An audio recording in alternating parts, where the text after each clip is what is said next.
정기양 증인. 네, 박근혜 대통령 피부과 자문이시죠? 네 그렇습니다. 네. 2013년 11월부터 4월까지 YJ콥스 메디칼의 성형용실 임상시험에 임상시험 책임자로 참가하셨죠? 네 그렇습니다. YJ콥스가 유일하게 임상시험을 거쳐서 판매한 제품이 바로 정기양 증인이 임상시험에 참여한 제품입니다. 네 그렇습니다. 아니, 증인처럼 알려진 교수가 아무리 실적도 없고 이름도 없는 업체의 임상시험에 참여한다?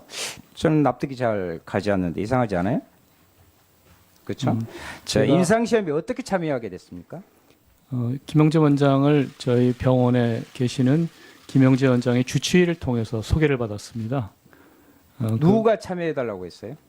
아니요, 참여해달라고 그런 게 네네. 아니고 먼저 소개를 하면서 이분이 이런 시를 만든 게 있는데 한번 네가 좀 봐달라 그래서 네, 제가 좋습니다. 만났습니다. 네. 만나서 네, 알겠습니다. 김영재 의원에서는 최보정이라는 이름이 등장한 거 2013년 10월 15일입니다. 그리고 YJ콥스가 임상시험을 신청한 것은요. 20여일 뒤인 11월 6일이에요. 아니 만약에 이 최보정이 최순실이고 김영재 의원 측의 주장과 같이 이때가 초진이라면 최순실이 10월 15일 처음 진료받고 바로 김영재 의원 밀어줘야겠다 하고 결심합니까? 이거 말이 안 되잖아요. 김영재 증인 2013년 10월 15일 이전에 최순실이 김영재 의원 왔어요 안 왔어요? 왔습니다. 왔죠? 그러면 그때 10월 15일 이전에 박근혜 대통령이 김영재 의원에 왔어요 안 왔어요? 박근혜 대통령은 안 왔습니다. 안 왔어요? 네. 네. 김상만 증인 2013년 9월에 대통령 혈액 받아서 검사했죠? 네. 검사한 양이 얼마예요?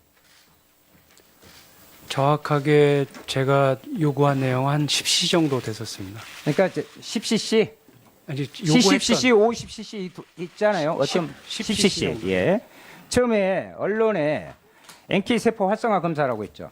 제가 그건 착각했었습니다. 착각하셨다.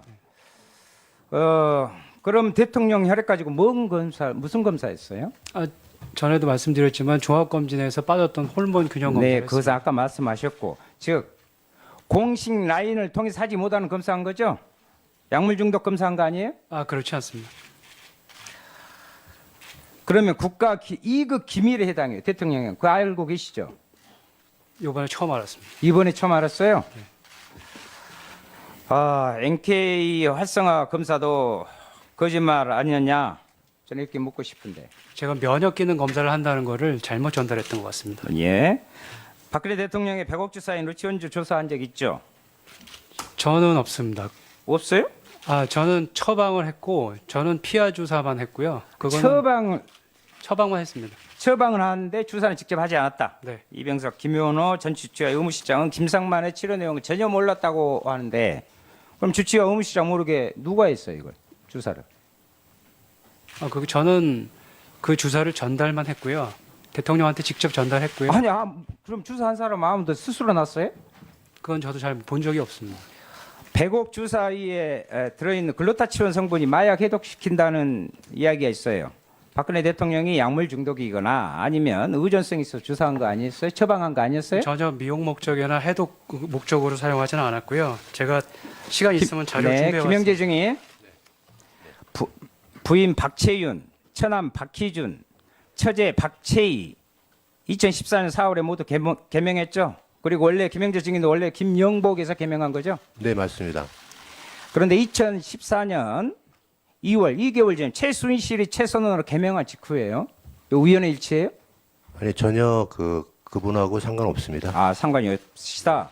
왜냐하면 저희 그 교회 권사님이 지금 이름을 최순실이 바꿔준 그동안 여러 차례 개명하면서 자신의 흔적을 지어왔듯이 최순실로부터 본격적인 특혜를 받기 시작하는 시점에 모두 개명을 합니다. 그러면 통장 개설이 필요했어요? 아니요, 전혀 사실 그분이 최순실이라는 것도 몰랐기 때문에 몰랐다. 무언가를 감추고 흔적을 지우면서 각종 특혜를 받았습니다. 그 이유가 본 의원은 박근혜 대통령이 처음 김영재 의원 순천향 병원을 최순실과 함께 다니면서 각종 약물에 의존해 왔고 이를 김영재, 김상만 등이 알았기 때문이라고 생각합니다. 여기에 2014년 4월 16일 세월호 참사의 진실에 단초가 있다고 이렇게 생각합니다. 김상만 증인, 차원병원에 전화해서 JTBC 고발 안 하냐고 물은 적 있죠? 그런 적 없습니다. 네? 저는 JTBC 고발이라는 말을 한 적이 없고요. 제가 녹취록에서는 그렇게 있습니다. 녹취록에 민정수석실에서 고발하라고 이야기했습니까? 안 했습니까? 저도 그 기사 보고 황당했는데요. 저는 오늘 김영재 원장님 오늘 처음 봤고요. 아, 처음 보셨고 네. 그다음에 그래서 김영재 원장님 편 들고 뭐 이런 말을 전 이해할 수가 없고요. 그러면 최순실이 10월 30일 독일에서 귀국하기 전에 차움에 전화해서 최순실 공황장애 진단서 끊어주라고 한 적이 없다 이 말이에요? 그거는 그 최순실 비서로부터 전화를 받았는데요. 최순실 비서가 누구였어요 그때? 그 안씨성을 가진 여자인데요. 안시성의 여성이다. 네. 왜 끊어주라고 그랬어요? 그때는 저는 끊어주라고 부탁하는 거 없고 그쪽에서 최순실이 이제 그 독일에 있는데 변호사가 그러이러한 부탁을 하는데 변호사가 네네 됐습니다. 그런데 최순실은 공황장애라고 지금 주장하고 있는데 지난 11월 1일 긴급 체포된 뒤로 지금까지 공황장애 약을 한 달 가까이 먹지도 않고 있어요. 왜 거짓말로 공황장애 그 진단서 공황장애라고 끊으려고 얘기한 적 한 아니 번도 없습니다. 의사시잖아요. 네, 저는 공황장애 진단한 적 아까 없습니다. 끊어주라고 전화 받고 했다고. 공황장애로 못하게- 진단서를 끊어줄 수 있느냐고 그쪽에서 얘기를 했던 거죠. 최순실의 입국 시점은 알려지지도 않았어. 온 국민이 관심이 집중돼 있어요. 그건 아실 거 아니에요. 그런데 지금 최순실 입국 전날 공황장애 진단서를 지금 애둘러 표현하시는데 요구합니다. 그냥 알기만 한 사이인데 진단서를 발급해 달라고 해요? 이게 말이 됩니까 지금? 진단서를 발급해 줄 수 있는지 알아봐 달라고 했습니다. 예, 윤소아 의원님 수고하셨습니다. 다음은 새누리당 정유섭 의원 신문하십시오. 예, 인천 부평갑의 정유섭 의원입니다. 대통령 탄핵 소추 내용에 보면요, 헌법 위반 사항이 있어요. 그게 뭐냐면은 재해로부터 국민을 보호해야 할 의무를 위반했다. 이래가지고 헌법 위반으로 탄핵 소추 내용에 있습니다. 그래서 여기에 대한 사실 확인을 김장수 증인하고 김석균 증인한테 확인하겠습니다. 그 2014년 7월 10일 날 세월호 특위에 대통령 비서실에서 보고한 내용에 보면요, 10시에 국가안보실에서 사고 상황을 최초로 서면 보고했다고 되어 있습니다. 맞습니까? 그렇습니다. 서면 보고는 어떻게 합니까? 아까 말씀한 대로 중령이 가지고 뛰어갑니까? 아니면 팩스로 보냅니까? 자전거를 타고 간 경우도 있고 예. 그냥 뛰어가는 경우도 있고 예. 그렇습니다. 그 국가안보실에서 3차례 서면 보고하고 7차례 유선으로 직접 보고했다고 되어 있습니다. 맞습니까? 7차례의 유선 통화라고 말씀하시는 게 맞겠고요. 예. 그중에 몇 번은 제가 보고를 드린 것도 있고 예. 또 몇 번은 대통령께서 저한테 전화를 하신 것도 있습니다. 10시 15분에 예. 대통령이 안보실장께 지시하셨다고 되어 있어요. 지시사항 기억 안 나시죠? 그 청와대 홈페이지에 나와 있는 세월호와 관련해 가지고 이것이 팩트다라는 것이 있습니다. 예. 그거를 제가 보고 그거에 대해서 제가 기억을 더듬어 가지고 말씀드리는데 10시 15분에 대통령께서 저한테 전화하신 걸로 되어 있습니다. 그 지시를 받고 누구한테 대통령 지시를 전달했습니까? 지시만 받고 다른 액션 없었나요? 아닙니다. 그 보고를 그 지시를 하시면은 그 지시된 내용에 대해서 상황 반장이 하든지 아니면 상황 실장이 하든지 해가지고 해경과 중앙재해대책본부의 중대본에 그걸 예. 당시 지시합니다. 지시사항이 뭐라고 나와 있냐면요. 보고서입니다. 단 한 명의 인명피해도 발생하지 않도록 할 것. 선내 객실 등을 철저히 확인하여 누락되는 인원이 없도록 할 것. 이게 지시사항이라고 되어 있습니다. 맞습니까? 예, 맞은 것 자, 같습니다. 예. 10시 30분에 대통령께서 해경청장에게 전화해서 인명구조 동료 지시를 했다고 합니다.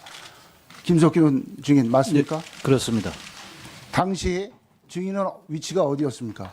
저는 상황실에 나와서 현장으로 가기 위해 이동 중이었습니다. 지금 그때 보고상에 보면 10시 10분에 청장께서 헬기로 본청에서 출발해서 팽목항으로 가고 있다고 돼 있는데 아, 어떻게 제가- 대통령 전화를 받을 수 있습니까? 제가 상황실은 이제 청사를 나온 게 10시 한 25분경이었고요. 이제 네. 헬기장에 가는 도중 차 안이었는데 한 10시 반쯤 전화를 받았습니다.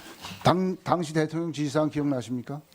그때 그 전국의 특공대를 다 동원을 해서 구조에 그 한 사람도 빠짐없이 그 구조를 할 수 있도록 하라 그런 취지의 말씀이었습니다. 그런 지시가 있으셨죠. 예. 처음 김석균 증인이 사고 사실을 인지한 거는 9시 10분으로 돼 있습니다. 맞습니까? 9시 5분경에 이제 그 상황 담당관으로부터 보고를 받았습니다. 9시 5분에 하셨다고요? 우리나라 순환구호법 제5조에 의하면 해난 사고 시 중앙구조본부장이 누굽니까? 그거는 이제 사고 규모에 따라서 틀려집니다. 이제 대행 재난 같은 경우에는 이제 예. 그 해경청장이 중앙순환구조본부장이 되고 이 사건의 경우는 누가 중앙구조본부장? 해경청장입니다. 해경청장이죠. 본인이셨죠. 네. 그러면 이 사건의 컨트롤 타워가 어디입니까? 저희가 뭐 현장에서 대응하는 거는 저 해경청장이 이제 현장에서는 목포서장이 지역구조본부장 아닙니까? 예, 그렇습니다. 목포 해경서장이. 예. 중앙구조본부장은 순환구호법 5조에 해경청장으로 돼 있습니다. 네. 그거 맞죠? 예. 자, 그러면 대통령이 사고가 났을 때 누구한테 구조하라고 지시를 해야 됩니까? 그거는 뭐 이렇게 지 라인에 따라가서 지시하실 수도 있고 직접 뭐 현장에 바로 지시하실 수도 있고 이제 구조본부장한테 저한테 다 할 수 있고 그거는 구조본부장인 김석균 증인한테 하는 게 가장 확실한 방법 아닙니까? 뭐 일단 그 현장 대응면에서는 그렇게 볼 수 자, 있겠습니다. 대통령이 증인한테 지시했습니까? 안 했습니까? 그때 금방 말씀드린 대로 그 취지로 말씀하셨습니다. 예. 여객선 사고가 났을 때 여객선에서 뭐 위험하다, 말씀하셨죠. 탈출해라 하는 퇴선 지시는 누가 갖고 있습니까? 지시 권자가 누굽니까? 일단 그 국민의당 현장 전남 지휘관이나 아니, 모르십니까? 아니 처음에는 아니 그 김석균 증인 해경청장 하셨죠? 배 증인 수송 하셨습니까? 세월호 해경 사고 하시면서 당일날 뭐 그런 적은 없습니다. 없죠. 예. 선언법상에 퇴선을 명령할 수 있는 사람은 선장밖에 없어요. 예, 맞습니다. 선장한테 뭔가 한재에 있는 지시가 가야 기업으로, 돼요. 그러면 한재에 있는 당시에 기업으로 제가 왜 이 확인이 안 문제를 됐던 게 제기를 맞죠? 하냐면 비행기가 저는 사고 나면 확인을 비행기 하지도 않았고, 기장을 장악을 합니다. 기차 사고 나면 기관사를 장악을 해요.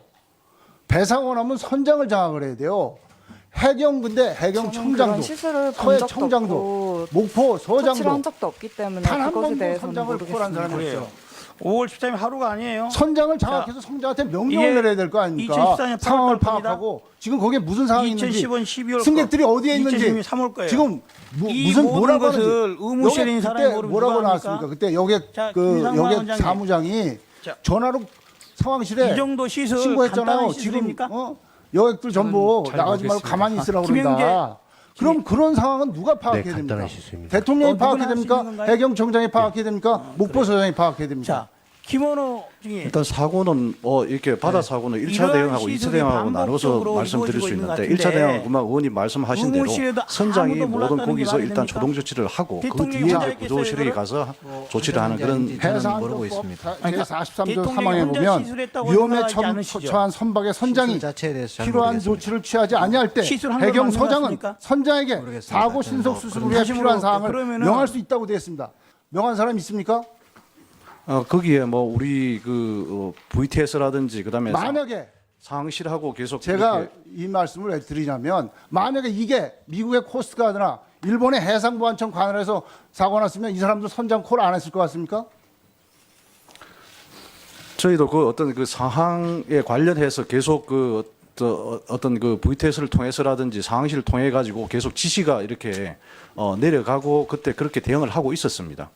제가 해경이 직무 태만을 해가지고 이런 어마어마한 인명손실을 가져온 거예요. 어마어마한 국가적 재난을 가져온 겁니다. 그 직무 태만에 대해서 해경의 의원님 제가 말씀을 드린 대로 이게 사고 대응이라는 거는 이렇게 이게 어떤 구조 실행만 할 수 있는 그런 상황이 아니었습니다. 1차 대응을 일단은 선장이 하고 나서 그 상황에서 저희 해경 세력은 어떤 그 주어진 여건 내에서 모든 가용실을 동원해서 구조했다는 점은 말씀을 드리고 싶습니다. 예,